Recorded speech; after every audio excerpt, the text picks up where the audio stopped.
Welcome to Harm Reduction Ohio's common sense approach to the overdose death dilemma.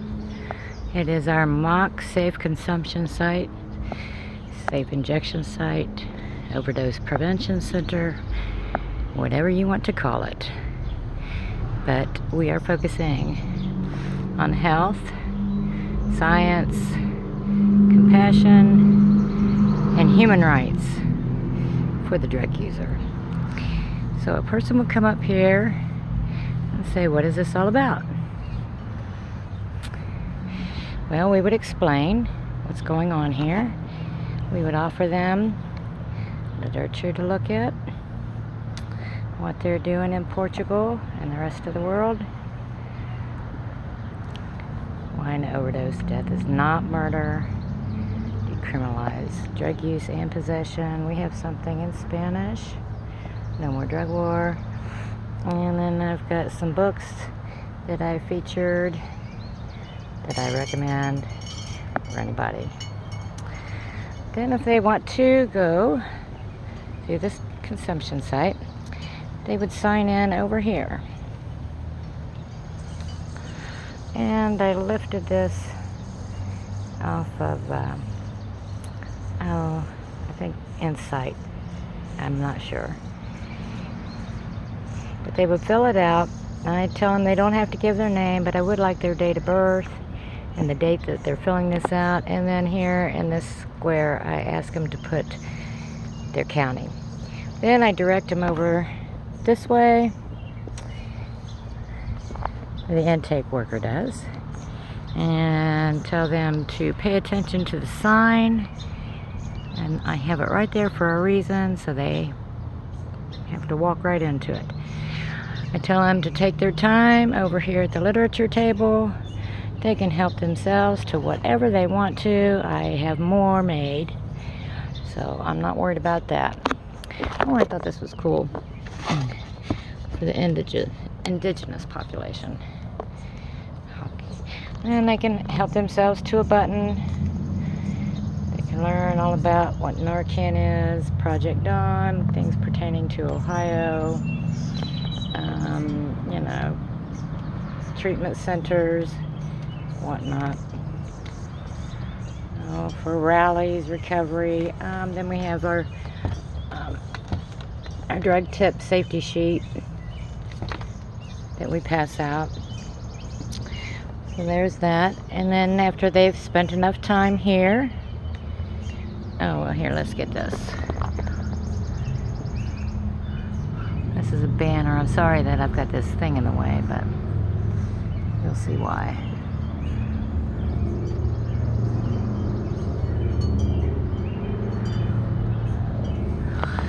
Okay, so then they would come over here to the nurse, and I'm going to have some cards made up to where they can choose to pretend to either be somebody that snorts, somebody that injects, somebody that smokes,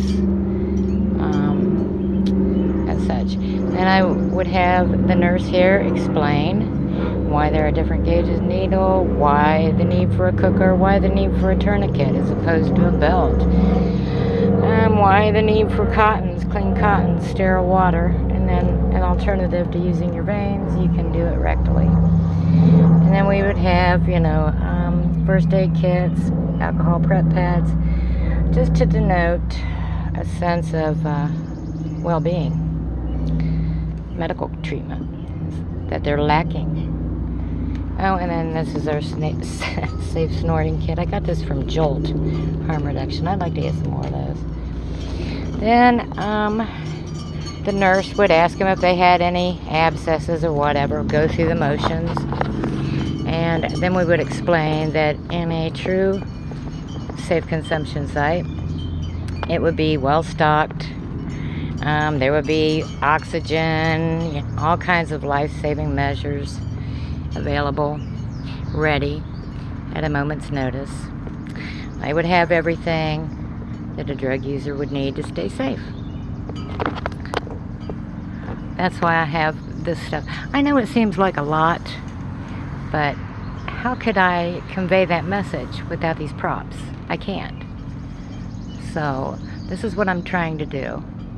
Then the person, okay, we'll just take this. See, they would take this little kid here or whatever, and then we would direct him back here to the safe consumption room. And we tell them that they could stay in here for 3 minutes and we'll come check on them. And so you're probably wondering, why do I have this all dolled up? I guess I could have went the sterile route, but it's kind of cost prohibitive to get stainless steel, this and that. So I thought I'd just make it kind of hippy dippy.